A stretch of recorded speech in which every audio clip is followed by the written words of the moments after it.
With the latest agriculture news from across the state and nation, it's time for the AgNet News Hour from AgNet West. Here's your host, Sabrina Halverson. Good morning, and thank you for joining us on this Friday. Coming up today, we're recapping some of the important stories and events from the week, starting with the CAPCA conference. I was at the California Association of Pest Control Advisors, or CAPCA, annual meeting, held this year at the Disneyland Hotel Convention Center in Anaheim. We'll start at the UPL booth. All right, so to get us started. And on the record, your name, title, and who you're with, please. My name is Cassandra Reeser, and I work for UPL. I'm a technical service manager for Southern California and Arizona. We are at CAPCA this week, and you are presenting on several products. I want you to tell me a little bit about it, especially for our listeners who for some reason couldn't be here this week. What should they know about what you're presenting? Yeah, so I will be presenting on 3 products, and I'll talk about 2 today. I'm talking about Shenzi 700, Shenzi 400, which is different concentrations of the same molecule. It's a lepidopteran-specific insecticide. And I'm also talking about Basics, which is one of our newer Bacillus subtilis biofungicides. Let's start off with Shenzi. Tell me about that. Okay, so Shenzi is our chlorantraniliprole insecticide, which means it is a very strong lepidopteran, offers very strong lepidopteran control. But it also picks up Colorado beetle and grasshoppers as well. This insecticide is relatively new to the market. We're offering both a 700 dry formulation and a 400 liquid formulation. For our Shenzi 400 SC is going to be geared more towards our annual and row crops, and our Shenzi 700 dry formulation is going to be formulated more towards our permanent crops. So for Shenzi 700 California, we're looking at navel orangeworm, we're looking at a lot of those PTB, and OFM for tree nuts, and our leaf miners and leaf rollers for vines. A lot of really strong, long-lasting residual for our chlorantraniliprole Shenzi product. And then for our 400, it is a great product for our diamondback moth control and our brassicas on the coast. Let's talk a little bit about some of the features and benefits for Shenzi. Tell me, what would you say are some of the prime things that our growers should know? Mainly, they should know about its fast-acting and long-lasting residual control. What happens is it releases different chemicals in the lepidopterans once it's ingested or contacted, and it causes spasms and reduces feeding, and ultimately within 72 hours causes mortality to the lepidopteran pests. And it also offers about 21 days of residual control, so it keeps those crops protected against those pests for a long time. That residual control is important. Yes, absolutely. What kind of an impact would this have on beneficial insect populations, such as honeybees? Yeah, so it's going to be very low impact on those beneficial populations. Because it's lepidopteran specific, it really has a great fit for IPM programs, especially if you deal a lot with pollinator plants such as almonds. So really low impact on off-target pests. Now, is this something that is registered in California, or are we still waiting on that? Nope, it is registered and available to buy today. And that's both formulations, the 700 and 400. And let's talk about your other product for a minute. Tell me, what are some of the key features and benefits for that? So the second product I'm going to be talking about is Basics, which is a Bacillus subtilis biofungicide. And where these Bacillus subtilises really diversify themselves, because a lot of people are familiar with these types of fungicides, is in the strain. So we have a relatively unique strain called IABSO3, or BSO3, and really where that comes into play is each one of these strains has its strengths. So one strain might be really tough against powdery mildew, but our strain has actually been showing extremely good control against alternaria, powdery mildew, gummy stem blight, to the point where it's competitive with some of the conventional standards. So just name me some of those problems. I can guess what crops this is good for, but what crops would you use this for? And this is big for grapes, strawberries, cucurbits, gummy stem blight. You can use it across the board, alternaria control. So Bacillus subtilis is great because it has a very broad label, but main crops, grapes and fruiting veg, leafy veg, berries. And this is something that can be used as needed, but also preventatively. Yes, so this is a preventative mode of action. So it activates the SAR system, which is like the plant's defense system. So it is very preventative. It's not going to have any reach back or curative control of these fungal pathogens. So you put it on early and often. And what is there anything else that you think growers need to know about basics? Great thing for basics is it's really going to help bridge those gaps in your IPM program. It has a 0-day PHI, so you can use it up to harvest, 4-hour REI, so that allows your workers to get back into the field. And again, broad spectrum label is highly effective against a multitude of fungal pathogens, and it has a lot of different application methods like foliar, in-furrow, fumigation, so it's a very flexible product. Yeah. Thank you so much for your time, and I look forward to your presentation. Oh, thank you so much. We'll continue from CAPCA right after this. Welcome back to the AgNet News Hour. Here's Sabrina Halverson. We continue from the CAPCA annual meeting held this year in Anaheim. I'm at the UPL booth. Yes, my name is Katie Driver. I'm the Technical Services Manager for Northern California for UPL. We are talking about Axios today. Start off telling our listeners a little bit about Axios and what it does. So Axios 20SC is our new fungicide that we registered here in California. It is registered for use on almonds and pome fruit. It is a brand new frat group, so frat group 52, never used before in agriculture. So really great when it comes to resistance management. It is systemic as well as preventative, so you get about 26 days of coverage out of one application. So it's really great when you have flushes of new growth occurring, such as almond bloom. You can spray it during bloom and you'll get about 26 days worth of coverage, so that can sometimes carry you throughout bloom and the shot hole period. It does have a 14-day PHI, and it does have a broad spectrum disease control when we talk about almonds, and so you can actually use it all season long up until 14 days before harvest. MRLs are established globally, so we don't have any issues with export or anything like that. It's pretty friendly to use. It has a very low use rate of 5 fluid ounces per acre. And it's a EPA reduced risk pesticide. And to qualify for that, you actually only have to meet one of 4 categories. But quinoprol, which is the active ingredient in Axios, actually meets all 4 of the requirements by the EPA. So from a sustainability standpoint, it's actually a very friendly molecule for not only use, but for the environment as well. All right, so I heard several key points in there that I think are going to be very important for our growers. I wanted to first hit on the frac group because it's important to rotate out that frac group, and to have one that's completely new, I think, is almost game-changing. Yeah, so it's really important for our growers to have some more tools in their toolbox to break up that resistance. We've been heavily reliant on groups 3, 7, 9, and 11 in the almond industry for decades, and we're starting to see those resistance numbers rise depending on the disease. There's a really good chart that UC has put out that classifies each of the different frat groups as well as what the disease is, and gives you a score on how resistant they could be. And when you look at groups like 7 and 11 and Alternaria, that puts you at 18, which is the highest. So when you look at quinoprol, we actually have no cross resistance to any of those frat groups that currently have resistance in the marketplace. So if you are dealing with resistance, this is a good way to bring in and clean up all of those issues. It is a single active ingredient product, and so we do want to make sure that we're rotating. You're allowed 3 applications per season, but only 2 sequential applications. So because this is new, we want to make sure that we're taking good care of it and stewarding it so that we have this around for a long time. Let's talk about the sustainability aspect of it too, because that's also becoming more and more important for growers, and of course we have to meet EPA regulations. And so tell me a little bit more about that.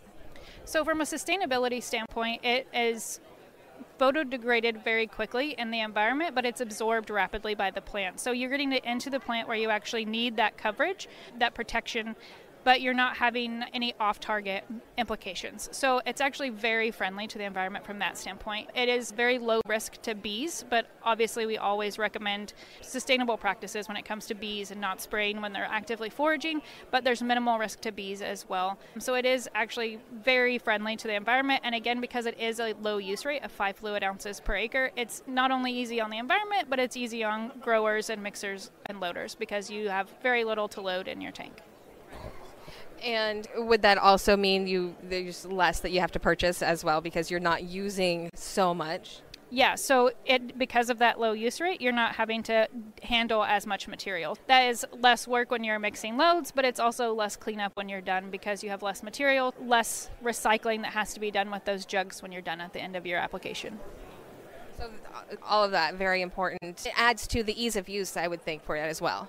Yes, again, very user-friendly from across the board, even when you either look at the environmental aspect or just the actual application itself. Very user-friendly, and because you get that long window of protection, your one application is going to last you. I mean, that in itself is saving you money on the back end because you're getting that extra protection. So if we do have a quick bloom, which sometimes it's warm during almond bloom, you might be able to spray once and have protection throughout that shot hole period. So it's not only sustainable from an environmental and application standpoint, but also almost from a financial standpoint for growers, because less passes is less money. All right, any other key points that you think our growers need to know? I just want to reiterate that this is a new frac code, so completely new, great for resistance management, has a 14-day PHI, and so that long season coverage that you can get out of it, as well as its preventative and systemic. So getting it on before disease development is definitely key, but it will move throughout that tissue and give you great protection. Perfect. And where should growers go to get more information about this? So if you would like more information, feel free to reach out to any of our sales reps or team members, or you can look up some more information on our website. Thank you so much for your time today. Thank you. Again, reporting today from the CAPCA meeting in Anaheim, here's an update on today's Ag News. The U.S. continues to import more food and agricultural products from other countries. Gary Crawford has more. While the dollar value of U.S. food and ag exports is falling, the import value has increased steadily over time and continues to do so. Agriculture Department economist Bart Kenner says U.S. ag exports are running about 3% below last year at this time, while the value of foreign agricultural products coming into the U.S. is up by 5%. Several good reasons for those growing imports. Great purchasing power by the U.S. consumer and growing demand for products that are produced elsewhere, year-round produce, specialized high-value products, distilled spirits, fancy cheeses and wines and what have you. Kenner says the surge in imports and the reduction of exports is creating an ag trade deficit, though, of over $27 billion and growing. Gary Crawford for the U.S. Department of Agriculture. We continue from the CAPCA conference in Anaheim when we come back. This is the AgNet News Hour, and we'll be back in just a moment.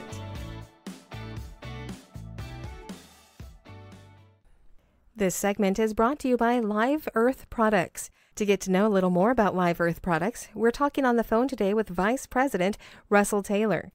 Let's talk about LEP. What are the key benefits of your products for farmers in the Western Zone? So Live Earth Products, we mine and manufacture a ingredient called humate. Now, humate is rich in organic acids called humic acid and fulvic acid. Now, those are common components in your soil organic matter. And here in the Western United States, unlike, those places around the Mississippi going east, actually have very low organic matter. Now, your organic matter is key think of it as the pantry in the soil. So it's key to water retention, nutrient retention, nutrient cycling, microbial activity, those kind of things. So anything that's going to impact the increase in soil organic matter will also impact things like water holding capacity and nutrient holding capacity, which is a big deal here in the West when water is not as abundant as it is in the east side of the United States. Now, what about nitrate? I know nitrate can be a problem in some soils. So how do LEP products help reduce the nitrate problem on saturated soils? So Live Earth Products, it's not unique in how we affect nitrogen, but any organic matter will help retain nitrogen. So typically the mechanisms that we use are blending the nitrogen with the humate. So what happens is the nitrogen will attach to the humic acid, and you will see less of the processes that degrade or volatilize nitrogen. So nitrogen will either convert to a gas, or it'll be converted by microbes into a nitrate and leach to the soil. So the longer you have that product is not being volatilized or converted, the longer opportunity for that nutrient to be used by the plant. We have university testing that has shown that when you blend these organic acids with the nutrient, you give that plant a longer opportunity to use that nutrient before it's lost, volatilized, or converted. To get to know more about Live Earth products, you can visit them online at liveearth.com. That is spelled LIVEARTH.com. Welcome back to the AgNet News Hour. Here's Sabrina Halverson. For this Friday show, we're recapping some of the week's top stories. We have now this update on the Pure Prairie Poultry Saga, a poultry company operating in Iowa, Minnesota, and western Wisconsin that has abruptly abandoned its contracts with local farmers. Brian Winnikin speaks with one of those farmers now. Joining us this morning is Terry Fila. He is with Fila Farms out of Mondovi. He is a poultry farmer. He is one of the poultry farmers that's been abandoned by Pure Prairie Poultry, a company out of Iowa and Minnesota. They basically have abandoned their poultry farmers, and Terry was willing to chat with us this morning. And Terry, again, thank you so much for joining us this morning. First, Terry, tell us a little bit about your farm. We have 2 broiler barns in the Mondovi and Oliva area. When the barns are full, they house right around 85,000 birds between the 2 barns. Currently, we have 62,000 birds. They're all roughly 60 to 62,000 birds with no feed for the last 9 days. And we called everybody, and we don't know what to do. And so you haven't been able to give these birds any feed in 9 days, and the company has just said, too bad, you're on your own? Yeah, we have not been able to give these birds feed in 9 days. They told us last week, one day, that we're coming Monday and Tuesday to get the birds out, and you'll have feed on Wednesday morning. I'm still waiting for my feed, and they still didn't take the birds out because they retaliated against us because we put a news article on, and we had also called PETA. And so these birds are basically, for lack of a better word, starving? Yeah, yep, you damn right are. Again, we're talking with Terry Fila. He's a poultry producer in Mondovi. He's been abandoned by Pure Prairie Poultry, a company out of Iowa. So, Terry, what are you going to – it's a hard question to ask. What, are you going to have to just euthanize the birds? What are you doing with the birds? Because are they still technically We're trying to give as many as we can away. I had talked to some people at the Farm Bureau, and I said, we'll see what happens, how many we can give away, but we have to. I want them euthanized. I talked with the state vets, and there's nothing we can do. There's nothing in there that I said, we could do it. I could do it, but I can't do it. I'm not going to do it. I refuse to do it that way. I want them properly put down the way it's supposed to be done, but I don't know when it's going to happen. I don't know if it's going to happen. I don't know if they're just going to die in the barn of a slow, cruel death. I just don't know. And it really makes me angry that our elected officials just sat there. They're not doing anything. They didn't do anything until we called PETA, and PETA started pressuring them. Everybody thinks PETA's bad, and that's the rap that we were always drilled into our brains, that they're bad. But if they're going to willing to step up, they haven't been to our barns. They have not stepped one foot in our barns. They have pressured the state officials, though. Now finally something maybe might get done, but it's too little too late for these birds. They never thought it would happen in this state. Damn it, it happened under your guys' watch, and nothing's being done about it. And Terry, what about even USDA has just said you're on your own, thanks for playing? Yeah. That Cap, I called him. Can't you buy the feed yourself? Obviously, if I could have bought the feed myself, I would have had feed there. But I can't. I am flat broke. They owe us $100,000, and we don't see no relief coming. We've got electric bills coming. We've got gas bills coming. $5,000-$6,000 electric bill for the last how long? They starved the growers for 2 months, and now all of a sudden they thought it was okay to starve the birds for the last 9 days. Why didn't the USDA step up and go to the feed mills and say, hey, we're working on something. Get these guys feed. We'll get you the money. Just be patient with us so we can work on this. Let's get something done. Let's stand up like Minnesota and Iowa have. Hats off to them states. I'm ashamed to live in Wisconsin right now. Talking with Terry Fila. He's with Fila Farms from Mondovi. He's one of the poultry growers for Pure Prairie Poultry that has been basically abandoned by the company. And Terry, I think for folks that don't know what's going on or don't know how this works, technically the birds are owned by the company and you just raise them, correct? Yep. It's owned by the banks, because we were told. Remember, we told the Packers and Stockers guys told us, remember, you guys do not own these birds. I said, yes, we don't, but we're trying to do something for them. Nobody else is trying to do anything for them. Wow. Again, talking with Terry Fila this morning. Terry, I know that you're wanting to do something and give the birds away. Are you concerned about potentially people taking these birds and they really don't know anything about biosecurity with the H5N1? Yep, yes. It has entered my mind that, but again, we're just trying to get them someplace, get them off our property. They're not our property, and they won't come and get them. Where's Bremer Bank and you have your bank in Georgia? It's their property. I want them off their property. I'm sorry, but enough's enough. Nobody wants to stand up to these companies. And Terry, you mentioned your utility bills. Was the company supposedly responsible for those too? We're supposed to pay them, and then they're supposed to reimburse us. When this first started, I got a sick feeling in my stomach about May, and I told the wife, I was like, I got to go back to work. I says, we're going backwards here, and I don't see what's going on. I can't figure this out. Lo and behold, we send our reimbursements out, but we're not getting them all. And I don't keep track of that. She keeps track of that and marks them off when we get them, because she keeps the records.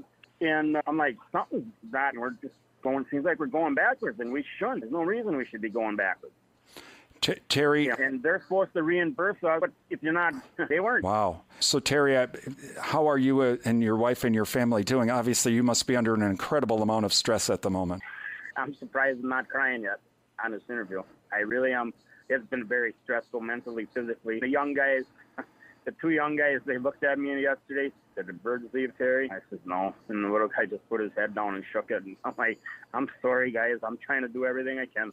I'm so sorry to hear this.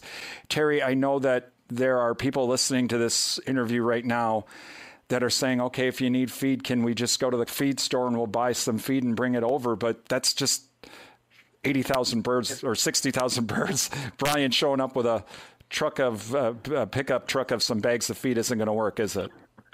When these birds they've been starved so bad that they kill each other to get to the feed to the pan. And the people realize they eat 1,000 pounds an hour when they're up, and they're when they're ready to go out, roughly, they're eating about 1,000 pounds an hour. And that's over, they're probably 18 ton a day just about when they're bigger, close to that. So obviously we can't do that. So Terry, what should folks that live in town, average Joes, should we all be calling the Wisconsin Department of Agriculture, our elected representatives, and saying this has got to stop and this has got to stop now? Yep. Yes, it has to. All right, Terry, I'm so sorry to hear about this happening, and I'm so sorry that you're going through this right now. If there is anything else that I can do, I will tell you I have 4 farm broadcasters in 4 states working every angle of this story, and we could probably go on for a lot of different things that have happened. We understand that the company's kind of led you guys down a really bad road here, but if there's anything we can do, please don't hesitate to reach out and call, and we'll keep a spotlight here on this story. And we wish you and your family the best in an incredibly sad situation. Again, thank you for joining us. You betcha. That is Terry Fila with Fila Farms out of Mondovi, abandoned by Pure Poultry Pride. This is the AgNet News Hour, and we will continue our coverage right after this. We are continuing our coverage now of Pure Prairie Poultry, a poultry company in Iowa, Minnesota, and western Wisconsin that has abandoned its contracts with local farmers. That's causing severe problems for farmers in the Midwest. We continue our coverage with Brian Winnikins. Joining us this morning is Wisconsin Farmers Union President Darren Von Ruden as we talk about the continued situation with Prairie Poultry Pride and abandoning their farmers, their grower contractors, not only in Wisconsin, but in Iowa and in Minnesota. And of course, here in Wisconsin, because we have no plan whatsoever, nothing really from anybody, farms have been having to either just give chickens away or chickens are starving. And again, we talked with Terry Fila from Mondovi, one of the farmers that was affected. We had talked with him on Friday, and as of Friday, when we talked with Darren in the afternoon, it had been 9 days since this flock had received any food, and he was trying to give away birds, but hasn't received any help. And so we wanted to we have talked with the folks from Farm Bureau. We wanted to talk with the folks from Farmers Union as well. And Darren, thanks for joining us. And Darren, I'm not really sure where to start other than, I guess, your reaction to the response from the Wisconsin Department of Agriculture to this, which has been nothing. Yeah, and that's it's a little hard to figure out and quite frustrating. I'm especially sure for the farmer, but for other farmers too, because looking at the dairy industry, we do have a plan there for the instance where a processor closes doors and producers are going to get paid for some of their product that they still have to produce. And maybe we need to look at making sure that's available to the poultry industry too. But it's just one of those things that's really going on with this consolidation issue and farms getting bigger and bigger. We continue to see that battle where farms are not able to pay their bills, and we're just looking at larger numbers of animals then that are affected. So how do we stop that tide of consolidation to make sure that the animals are, number one, taken care of correctly, number two, there's a good market on both ends for farmers to participate in. Darren, as a dairy farmer, okay, if your herd is emaciated, you haven't been feeding them, let's say for some reason you're not feeding the cows, the Wisconsin Department of Agriculture can come in and basically take everything. But they won't do this with they say they can't do anything with poultry. Darren, what's your reaction to that? Because here was a farmer, it's a very unfortunate situation. He didn't, but he wanted to humanely euthanize his flock because of this situation. And the Department of Ag says, we can't do anything. Thanks for playing. Is that not concerning to you as a dairy farmer, as a farmer in general, or as president of Farmers Union? As a farmer in general, but also as a leader to see that situation. We've certainly seen enough flocks that have been euthanized over the years because of the bird flu issue. And so having a situation like this where a farmer is left out in no man's land, basically, it's a little frustrating that we haven't got plans in place for something like this, because it has happened in other parts of agriculture in the state. We really need to sit down and figure that out and make sure that there's a plan going forward, because this probably isn't the first one, and it won't be the last time either. Darren, I know that right now you're very busy making hay, so when yours truly calls and you're like, what? So I realize that you've had to try to work with staff here to find out what's been going on. But do you know, has this affected any Farmers Union members that you know of? Not to my knowledge. I have not had anybody call, and our staff hasn't heard anything from anybody. We're not aware of any of our members being affected by this situation. Is this a concern? And I guess this is something that consumers are probably, and people who live in towns that are asking themselves, for animal welfare, again, that not only the state of Wisconsin, but USDA has not done anything. And I've had some folks that have lived in town saying, what about the state veterinarian? Don't they have an oath? Or the USDA, don't they have a part in this? Why is that the frustrating part here? I would think as a farmer, just personally, this has got to be something that you have to say, wait, this is unacceptable. We can't have this. Yeah, that's frustrating at really both levels, because there has been over the years that issue of farmers running into situations maybe not as drastic as this one. I'm not real familiar with it, so I don't know for sure all the details. But certainly anytime that there is financial problems, it's something that we as neighbors and we as leaders really need to take a look at the system and make sure that the system is set up to treat everybody fairly. And this is starting to something the individual farmers are being picked out of the group that they're working with and end up trying to hold the bag for themselves. And as farmers have been over decades and generations, when your neighbors are in trouble, how can we get back to that mentality and make sure that we don't see this situation again in the future? Wisconsin Farmers Union President Darren Von Ruden. Thank you to Brian Winnikins for providing those interviews. If you want to read more about this, we do have an article up on our website, agnetwest.com. Welcome back to the AgNet News Hour. Here's Sabrina Halverson.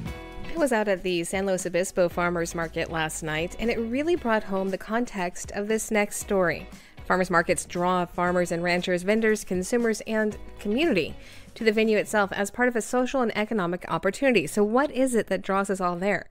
Rod Bain looks at the uniqueness of farmers markets in this edition of Agriculture USA.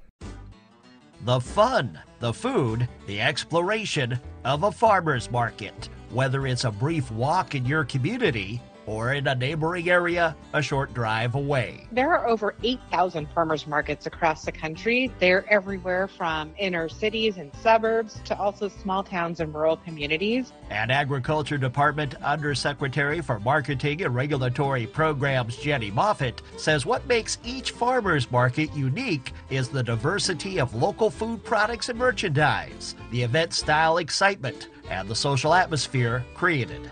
I'm Rod Bain.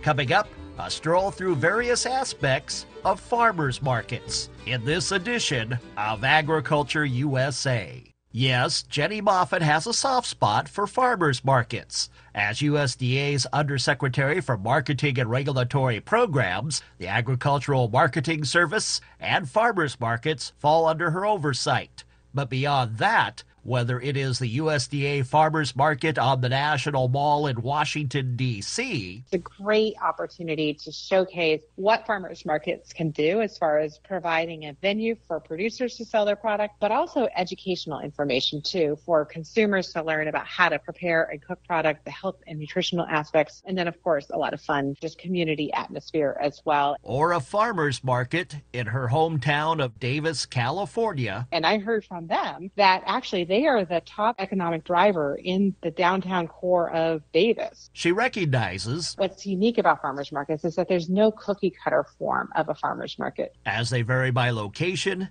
by products and merchandise, and by the communities they serve. Take, for instance, in Philadelphia, this pop-up farmers market model through an organization in Philadelphia. They simply have a couple folding tables and some pop-up tents, and they're there for a few hours certain afternoon in very low-income communities that don't have retail access to fresh produce. But in the case of each farmers market, the opportunities they provide include economic for vendors and producers. Direct-to-consumer sales, like at farmers markets, actually increases that revenue stream sevenfold compared to when they sell through those mainstream channels. And economic for the local community. The economic and the ripple effects for farmers market increase demand for local services as well, whether it's transportation and logistics and marketing. All of those different things are really a critical part. So farmers markets are great in the entity that they serve, but they're also really a huge economic driver. Nutritional for all consumers. We have over 3,400 SNAP authorized farmers markets. WIC consumers can shop directly at farmers markets. The senior farmers market nutrition programs, we have things like the GusNIP program that is about ensuring that we can double up food bucks for fresh product that is being produced and purchased at farmers markets. And a social gathering place for everyone. They also serve as a vibrant community hub, a place where people gather, meet in the neighborhood, have fun, and celebrate the bounty of our harvest. Beyond the oversight of farmers markets, Undersecretary Moffett says USDA also provides support of farmers markets in various ways. She mentioned earlier some of the food and nutrition programs with tie-ins to farmers markets as part of the consumer-oriented focus. In addition, for farmers market operators and for folks that are looking to stand up or diversify or expand their markets, we have the Farmers Market and Local Food Promotion Program. This program has invested over $64 million in 197 projects in 51 states in just the past 3 years alone. This program can do things like support infrastructure improvements for markets, marketing efforts, and then also technical assistance. How do we support farmers that are selling at markets? As for growers selling or wishing to sell at farmers markets, USDA has a plethora of programs to really support things like the Local Food Promotion Program and to support farmers who are looking to diversify their market opportunities, whether that's their product and value add or whether that is looking into new markets. Information about farmers markets and USDA programs supporting such are available at this web address, www.fns.usda.gov/farmersmarkets, all one word. As for where to find a farmer's market near you, we have a portal for that, a webpage. If you go to USDALocalFoodPortal.com, you can learn more about farmers markets and find one of the markets in your community. This has been Agriculture USA. I'm Rod Bain reporting for the U.S. Department of Agriculture in Washington, D.C. This is the AgNet News Hour, and we will be back in just a moment.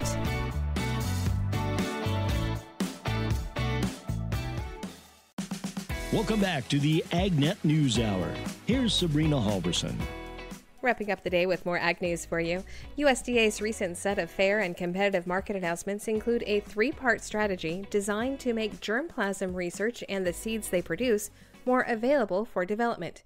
Rod Bain reports. Where USDA efforts to promote fair and competitive markets stems from. The executive order on competition that President Biden directed agencies across the government to take action, over 72 specific actions to lower prices, increase competition, increase fairness for farmers, ranchers, small businesses. USDA Senior Advisor Andy Green says for the seed and seed germplasm industry, USDA efforts include bringing transparency, given all the different things the USDA does around seeds, and advocates with other parts of the government for fairness, more competitive markets, better choices for farmers or ranchers to get the seeds they need. The recent set of USDA announcements on increased fairness and competition in ag markets includes more funding and research capacity for seeds. So that scientists, innovators can develop that next generation of competitive seed, or frankly develop generic seed for things that are off patent, so that farmers and ranchers have more choices, better pricing. The three-part strategy involves better definitions of patent-related disclosure for seed via the U.S. Patent and Trademark Office. We asked the USPTO to review their utility patent disclosure approaches so that the plant breeding histories are fully transparent for our scientists. Improved ability of and guidance for USDA researchers to observe patented germplasm. We made clear to our researchers at USDA that we don't want you to stop your research if you run into challenges with patents. We want you to talk to us, talk to our lawyers, talk to our policymakers, and let's figure out together if we can improve how you can observe patented issues, patented products, seeds, to be able to scope your research, to not infringe, how we help you navigate these challenges overall. And greater access of seeds and germplasm developed through federal funded projects for future study and innovation. We really encourage our federally funded scientists, our land-grant universities and elsewhere, to please prioritize that seed that is developing at a land-grant university, that is available for the next generation of researchers to build on. Of course, somebody should be able to patent or plant variety protection a new product, but part of the bargain for that system is that researchers get benefit of that knowledge to be able to build that next thing that's even better. I'm Rod Bain reporting for the U.S. Department of Agriculture in Washington, D.C.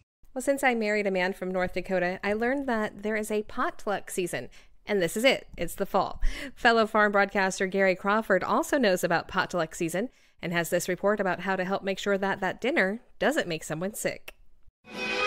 You can find practically anything online if you try, including a song about our subject for today. Potluck dinner. Potluck dinner. That's what we're talking about. Food, that's my favorite dish.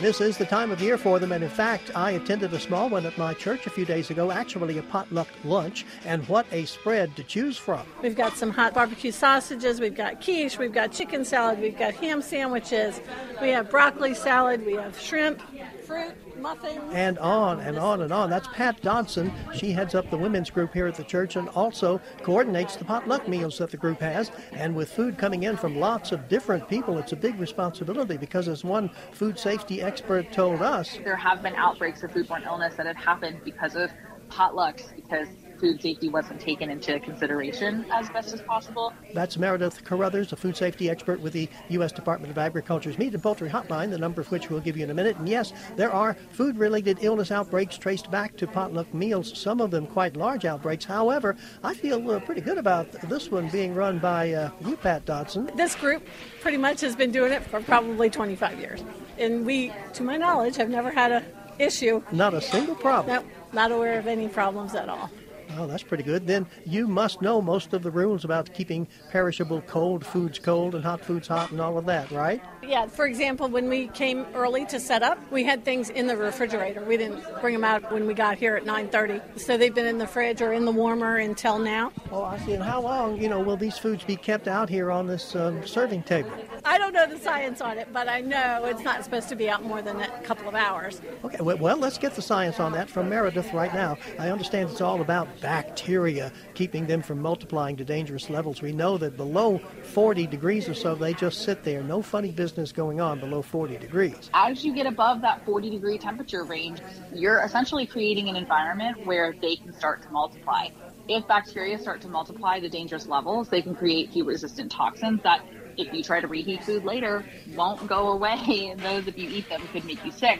Oh, and how long does it take for that kind of thing to happen? If you have it out there for less than 2 hours at room temperature, the bacteria is still within a safe level. 2 hours. So, Pat, you're right on the money with this, right? Yeah. We're trying. We're trying. And if you have a question about attending or hosting a potluck meal, you can call the Meat and Poultry Hotline. Here's the number, 888-MP Hotline, 888-MP Hotline. If you call between 10 a.m. and 6 p.m. Eastern Time, you'll be connected to a live expert, or you can do live chat at ask.usda.gov. And here's to a safe and a great... Ah, yes, Gary Crawford reporting for the U.S. Department of Agriculture. That's our show for this Friday. Thank you so much for tuning in. I'm Sabrina Halverson. From all of us at AgNet West, have a great weekend. We'll see you right back here Monday morning. To get more information on the topics you heard today, visit AgNet West at agnetwest.com. You can also stay connected by following us on our social media at AgNet West on Facebook, Instagram, and X. Also look for Sabrina Halverson on Facebook, and be sure to subscribe to our podcast by searching for AgNet West on your podcast app. Thank you for listening to the AgNet News Hour from AgNet West. AgNet West Radio Network, your primary choice for agriculture news.